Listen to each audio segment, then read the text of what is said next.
जय हिंद दोस्तों, स्वागत है आपका हमारे YouTube channel BN Singh classes में।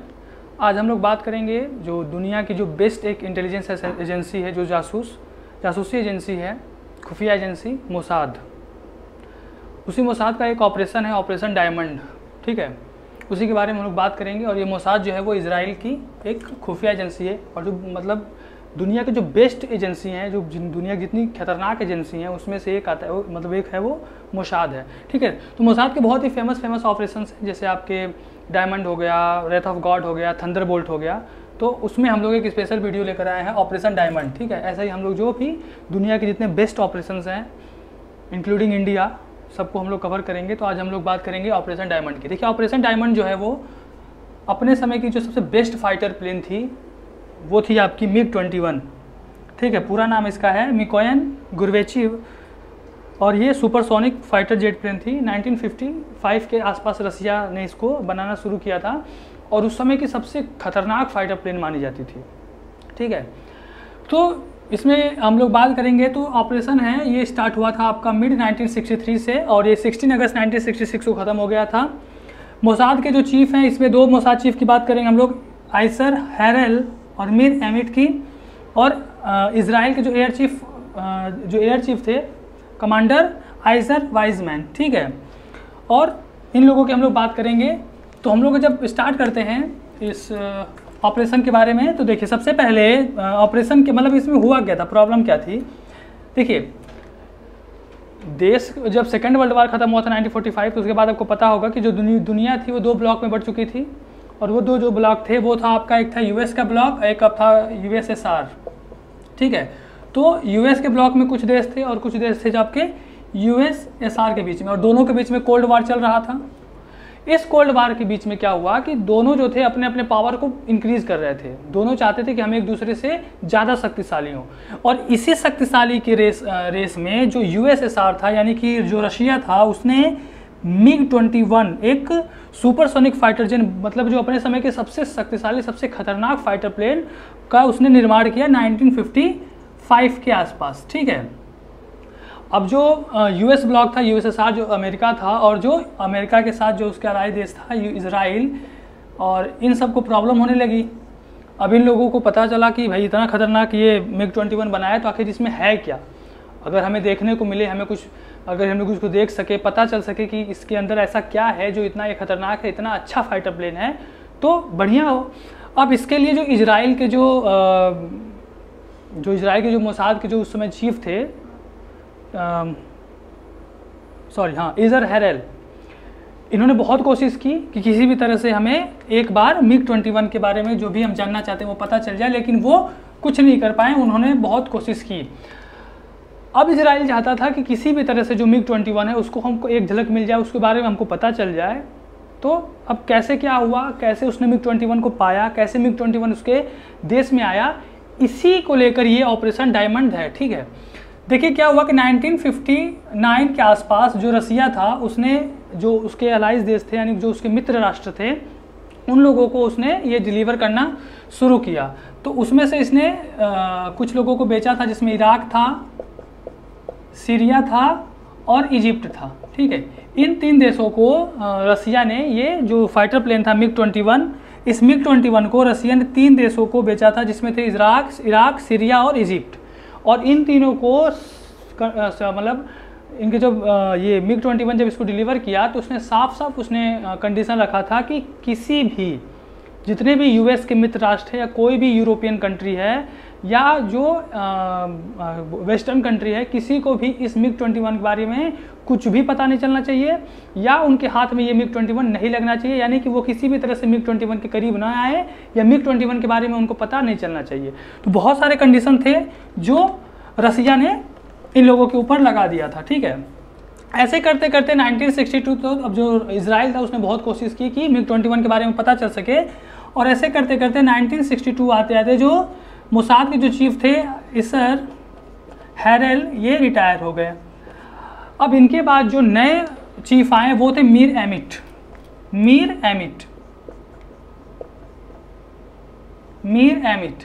और मीर एमिट तो एक जो वहाँ के जितने भी चीफ थे, आर्मी चीफ, नेवी चीफ और जो एयरफोर्स चीफ थे, सभी लोगों का एक मीटिंग हो रहा था। तो उस मीटिंग में जो मीर एमिट थे, जो मोसाद के चीफ थे, और ये पहले आर्मी में थे, तो इन्होंने वहाँ से लोगों को पूछा कि आप लोगों को कुछ भी अच्छा करना है देश के लिए, तो ऐसा क्या चाहिए जो मोसाद आपको प्रोवाइड करवाए।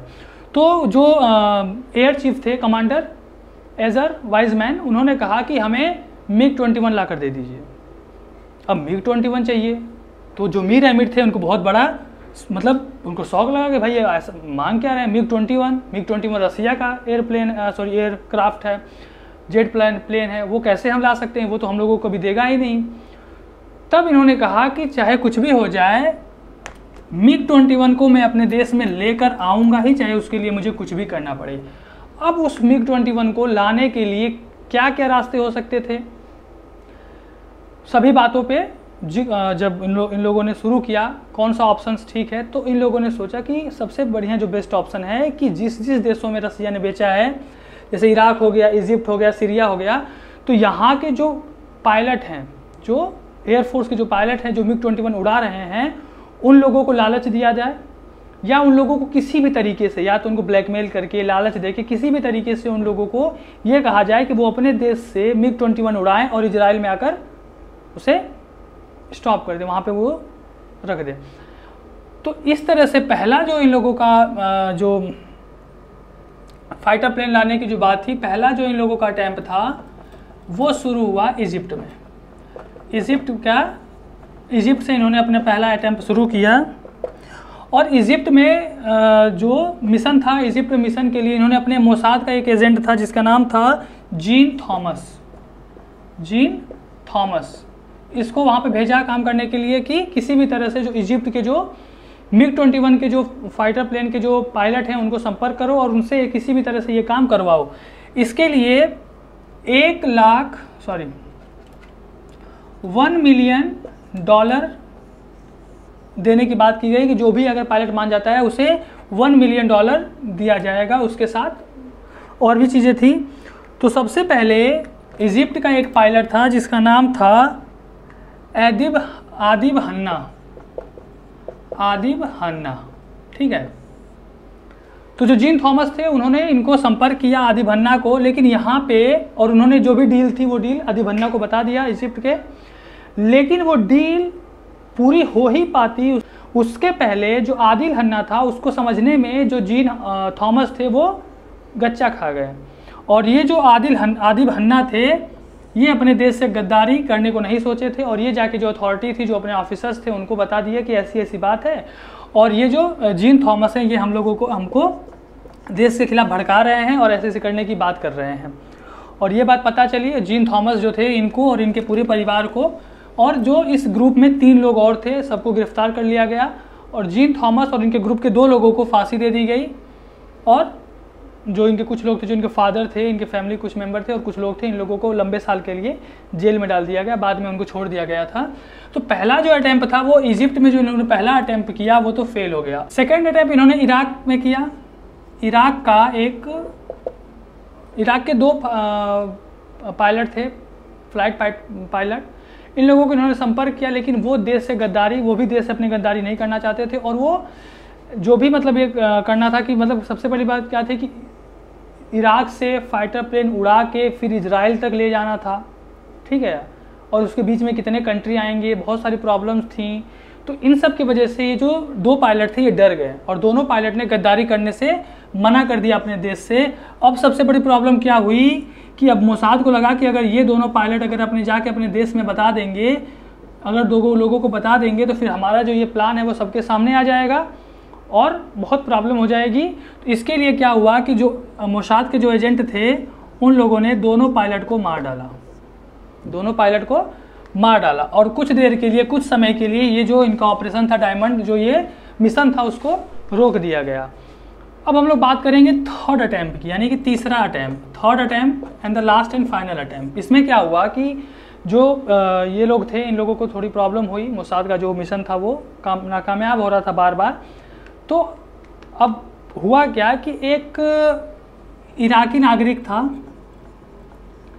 मतलब इराक में पैदा हुआ एक यहूदी जो इराकी सिटीजन था, यहूदी था और इराक में पैदा हुआ था, और ये काम करता था जो ईरान है, ईरान की जो कैपिटल है तेहरान, यहाँ पे जो इजराइल की एम्बेसी थी वहाँ पे ये काम करता था। ठीक है, देखिए उस समय क्या था कि जो इजराइल और ईरान के बीच में जो राजनयिक संबंध थे वो अच्छे थे, तो ये सब चीज़ें थी वो चल रहा था, उस समय उतनी प्रॉब्लम नहीं होती थी। तो वहाँ के जो एम्बेसी थी उसमें ये जो ये था, जो इराक में जो पैदा हुआ नागरिक था, जो यहूदी था, इसका नाम था यूसुफ। ठीक है, ये काम करता था और ये अपने देश के लिए, इजराइल के लिए कुछ करना चाहता था। तो एक दिन इसने एम्बेसी का जो ऑफिसर था, जो सबसे बड़ा ऑफिसर था, उसने बताया कि उसकी एक गर्लफ्रेंड है और गर्लफ्रेंड की एक फ्रेंड है, और उस फ्रेंड का जो हस्बैंड है वो क्रिश्चियन है और वो जो है इराकी एयरफोर्स में पायलट है। और सबसे जो बड़ी बात थी, सबसे जो अच्छी बात थी कि वो MiG-21 उड़ाता है। और ये जब पता चला इजराइल के उस एम्बेसी में ऑफिसर को, तो उनकी खुशी का ठिकाना नहीं रहा, और ये बात फिर मोसाद को बताई गई, और मोसाद को कहा गया कि अब इस मिशन को एक्टिवेट करो और फिर से इस मिशन पे अब काम पे लग जाओ। उसके बाद एक फीमेल एजेंट को भेजा गया, उस जो यहूदी जो क्रिश्चियन पायलट था, जो इराकी एयरफोर्स में था, उसका नाम था मुनीर रेडफा। ठीक है, मुनीर रेडफा वो क्रिश्चियन था जो एयरफोर्स में था, इराकी एयरफोर्स में था। और ये पता चला कि जो मुनीर रेडफा था वो अपने देश, यानी कि जो उसके देश की जो अथॉरिटी थी या जो सरकार थी, उनसे बहुत ही खफा था, नाराज़ था, क्योंकि इसको लगता था कि ये क्रिश्चियन होने की वजह से इसका जो प्रमोशन है वो नहीं हो रहा है। ठीक है, क्रिश्चियन होने की वजह से इसका प्रमोशन रोक दिया गया है, नहीं हो रहा है, तो इसलिए वो थोड़ा नाराज़ रहता था अथॉरिटी से, अपने कंट्री के लोगों से। तो क्या हुआ कि फिर मुनीर रेडफा को संपर्क किया गया, और ये जो फीमेल एजेंट थी मोसाद की वो मिली रेडफा से, और फिर इनके बीच में दोस्ती हुआ। उसके बाद ये रेडफा को इनवाइट की कि आप यूरोप आओ और जो भी तुम्हारी यूएस है इन सब देशों को घूमो, फिर समझो जो भी है। फिर ये यूरोप के ट्रेवल पे गया, घूमने के लिए गया, और वहाँ पे जो मोसाद के चीफ थे मीर एमिट, वहाँ पे उन्होंने रेडफा को ऑफ़र दिया कि तुम्हें करना क्या है। पूरा जो मैटर था वो समझाया गया कि तुम्हें करना कुछ नहीं है, जब भी ट्रेनिंग के समय MiG-21 को जब उड़ाने की जब बात आएगी तो वहाँ से तुम सीधे धीरे से उसको, मतलब ट्रेनिंग के माध्यम से क्या करो कि तुम इसे सीरिया जॉर्डन होते हुए इजराइल में लैंड कर दो, और उसके बाद जो भी होगा हम लोग उसको देख लेंगे। तुम्हें सिर्फ ये करना है कि उस प्लेन को, जेट को उड़ाकर यहाँ पे लाना है, और इसके बदले तुम्हें $1 मिलियन दिया जाएगा। $1 मिलियन, इजराइल की नागरिकता, और आजीवन, जब तक लाइफ टाइम तुमको एम्प्लॉयमेंट मिले, काम मिलेगा, और ये सब इसको ऑफ़र किया गया। रेडफा जो था वो थोड़ा डरा, लेकिन उसने कहा कि सिर्फ हमको सिटीजनशिप नहीं, मुझे पूरे परिवार को इजराइल में शरण चाहिए। तो जो मोसाद के चीफ थे उन्होंने कहा ठीक है। तो इनके परिवार में इनकी एक वाइफ थी, बेटी, वाइफ का नाम था बेटी, और 2 बच्चे थे, पेरेंट्स थे। इन सभी लोगों को इजराइल में स्टे करने का, इजराइल में नागरिकता देने की बात मीर एमिट मान गए। अब उसके बाद क्या हुआ, ऑपरेशन शुरू हुआ, सब चीज़ें क्लियर करने लगी, मतलब वो चीज़ें हो गया था। तो ये जो रेडफा थे, ये ऑपरेशन से पहले रेडफा सबसे पहले वहाँ पे इजराइल गए यूएस से, और इजराइल में जाके जो एयर बेस था जहाँ पे लैंड कराना था उसका इन्होंने निरीक्षण किया, और फिर ये वापस इराक आ गए। और इराक जब ये आए तो सबसे पहले इनकी जो वाइफ थी ये इराक छोड़कर बाहर गई, और ये गए, सबसे पहले गई पेरिस, ठीक है, फ्रांस। और पेरिस में ये इसलिए गई क्योंकि देखिए सीधे सीधे अगर कोई डायरेक्ट अगर इजराइल जाए या सभी परिवार एक साथ अगर निकल जाएं तो जो वहाँ की अथॉरिटी होगी, वहाँ के जो इंटेलिजेंस होंगे, वहाँ के जो खुफिया विभाग होगा उसको शक हो जाएगा, क्योंकि जो ऐसे ऑफिसर्स होते हैं इनके ऊपर हमेशा जांच होती रहती है कि ये कर क्या रहे हैं। और एक तो वैसे भी वो क्रिश्चियन था, तो जो उनके अथॉरिटी थे, जो कमांडर थे, वो उतना बिलीव ही नहीं करते थे। तो ये कहा गया कि छुट्टी मनाने के लिए फ्रांस जा रही हैं, पेरिस जा रही हैं। और इनके जो पेरेंट्स थे, बच्चों के साथ ये निकल गई वाइफ पेरिस, और वहाँ से फिर इनको इजरायली वीज़ा दिया गया और फिर इजराइल चली गई। उसके बाद ये जो पेरेंट्स थे, पेरेंट्स को जो ईरान के बॉर्डर से बाहर निकाला गया और ईरान में जो कुर्दिश गुरिल्ला वारफेयर जो गुरिल्लाज थे उनके माध्यम से इनको ईरान में बुलाया गया और वहाँ के माध्यम से फिर इनको इजराइल लेकर चला गया। अब आया जो ऑपरेशन था, ऑपरेशन का दिन तय किया गया 16 अगस्त। 16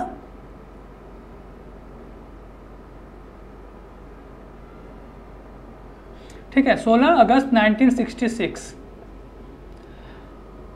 इस दिन कहा गया कि आपको जब ट्रेनिंग के लिए जब MiG-21 उड़ाना है वहाँ से सीधे लेकर उसे सीरिया जॉर्डन होते हुए इजराइल लेकर चला जाना है। और जो रसिया ने जो बहुत सारे कंडीशंस लगाए थे, उन कंडीशन में ये भी था कि ज़्यादा फ्यूल नहीं भरना है, फ्यूल इतना ही भरना है कि थोड़ी दूर जाके फिर वो वापस चला आए, ज़्यादा दूरी तय नहीं करना, फुल पूरा नहीं भरना है, जो फ्यूल है जो ईंधन है उस जेट में पूरा नहीं भरना है। तो जो सोल्जर्स होते थे, जो लोग एम्प्लॉय होते थे जो फ्यूल डालते थे वो हमेशा कम डालते थे। तो मोसाद ने जो रेडफा थे इनको ब्रीफ किया हुआ था कि जो देखिए रसिया जो था उसने जब कंडीशंस लगाया था तो उसने ये भी कहा था कि फ्यूल पूरा नहीं भरना है, कम ही भरना है, ठीक है, ज़्यादा से ज़्यादा दूर तक जो प्लेन है वो न जा सके। इसके वजह से क्या हुआ कि रेडफा ने कहा कि पूरा फ्यूल नहीं भरेंगे तो प्रॉब्लम होगी। और देखिए जो इराक है और जो इजराइल है इनके बीच का डिफरेंस जो है वो 1103 किलोमीटर के लगभग है, ठीक है, इतना दूरी तय करना है। तो मोसाद ने कहा कि जब ट्रेनिंग के लिए जाना, यानी कि 16 अगस्त को तय किया गया कि 16 अगस्त को जो है वो प्लेन लेकर उड़ना है और इजराइल में लैंड कराना है। 16 अगस्त 1966 को दिन तय किया गया था, ठीक है, ऑपरेशन के लिए। तो ये कहा कि जब भी वो फ्यूल भरेंगे तो उनको थोड़ा चढ़ाना, कहना कि तुम लोग हमेशा रशियन की ही बातें सुनो, उन्हीं के गुलाम बने रहो, तो इससे क्या होगा, भड़क जाएंगे, क्योंकि जो इराकी हैं वो किसी के नीचे दबना उनको पसंद नहीं है। तो जब रेडफा गए हैं, जब इन्होंने फ्यूल भरा तो फ्यूल उतना ही भरे, तो उन्होंने कहा कि भाई थोड़ा और भर दो, तो उन्होंने कहा नहीं भाई रशियन जो है वो मना किए हैं, पूरा नहीं भर सकते, तो ये थोड़े चढ़ाएं उनको कि हाँ भाई तुम उन्हीं के गुलाम बने रहो। इससे क्या हुआ कि उन्होंने कहा ठीक है हम किसी गुलाम नहीं, और वो फ्यूल ज़्यादा थोड़ा भर दिए। अब जैसे ही फ्यूल भरे हैं उसके बाद रेडफा जो थे इनको पूरा रूट क्लियर था, मैप क्लियर था। जैसे ही ये वहाँ से उड़े, वहाँ से फिर ये सीरिया में एंटर किए और नीचे से पूरा लगातार कांटेक्ट हो रहा था कि भाई जो आप कमांड जो पायलट है उनको बोला जा रहा था कि आपने जो रूट है वो आप उस रूट से भटक गए हैं और जल्दी ही से अपने रूट पर वापस आ जाइए, वरना हम लोग आपके प्लेन को जो जेट है उसको उड़ा देंगे। लेकिन रेडफा को तो पता था कि वो क्या कर रहे हैं, तो रेडफा ने क्या किया, जो रेडियो ट्रांसमिशन था उसको उन्होंने ऑफ कर दिया, बंद कर दिया। और उसके बाद जैसे ही जो प्लेन था, वो जो फाइटर जेट था, वो एंटर किया सीरिया में, तो सीरिया की जो ATC थी, एयर ट्रैफिक कंट्रोल, उसने उनसे संपर्क किया, कहा भाई कि कहाँ क्या है, मतलब कैसे एंटर कर गया। तो इन्होंने कहा कि हम लोग जो है वो इराकी एयरफोर्स के वो है MiG-21 है और हम लोग गलती से रास्ता भटक कर यहाँ आ गए हैं, हमारा ट्रेनिंग चल रहा था और हम लोग वापस जा रहे हैं। तो ATC ने, क्योंकि वो ऐसे लैंग्वेज में बात कर रहे थे, जो ATC था वो कंफर्म हो गया कि चलो ठीक है कोई बात नहीं, इराकी के हैं, और उन्होंने छोड़ दिया। उसके बाद फिर ये जॉर्डन में एंटर किए। जब ये जॉर्डन में एंटर किए तो जॉर्डन ने वही सेम क्वेश्चन पूछा वहाँ के ATC ने। इन्होंने कहा कि हम लोग सीरिया के हैं और गलती से रास्ता भटक के आ गए हैं, सीरिया एयरफोर्स के हैं और गलती से हम रास्ता भटक कर आ गए हैं, हम लोग चले जाएंगे। क्योंकि सीरिया के पास भी MiG-21 था, ठीक है, सीरिया, इराक और इजिप्ट तीनों को MiG-21 मिला था, तो इससे जो जॉर्डन था उसको कोई प्रॉब्लम नहीं, उसने कहा ठीक है। और ये करते हुए फिर रात को रेडफा जो थे वो MiG-21 लेके इजराइल में एंटर कर गए। अब इजराइल के जो मीर एमिट थे उनकी खुशी का ठिकाना नहीं रहा, क्योंकि वो जो चाहते थे वो MiG-21 अब उनके देश में आ चुका था। और जैसे ही MiG-21 वहाँ पर आया, पूरा जो इजराइल था वो खुश, मतलब पूरे इजराइल के लोगों को खुशी का ठिकाना नहीं रहा, ठीक है। तो इसके बाद हम लोग बात करें तो जो इजराइल था, इजराइल के हेटजॉर एयर बेस पे लैंड करवाया गया था, ठीक है। वहाँ पे फिर उनका जो सबसे जो अनुभवी जो उनका पायलट था, डैनी शार्पिया, इसको फिर कहा गया कि जो भी चीज़ें हैं सीखो, जो भी देखो कि इसमें क्या स्पेसिफिकेशन है, क्या इसमें स्पेशलिटी है, क्या चीज़ें हैं, उन सब के बारे में पता करो। और फिर एक हफ्ते के बीच में, एक हफ्ते के अंदर ही इजराइल ने पूरे MiG-21 के भी अंदर जितनी भी चीज़ें थी सब कुछ उसको समझ गया और सीख गया।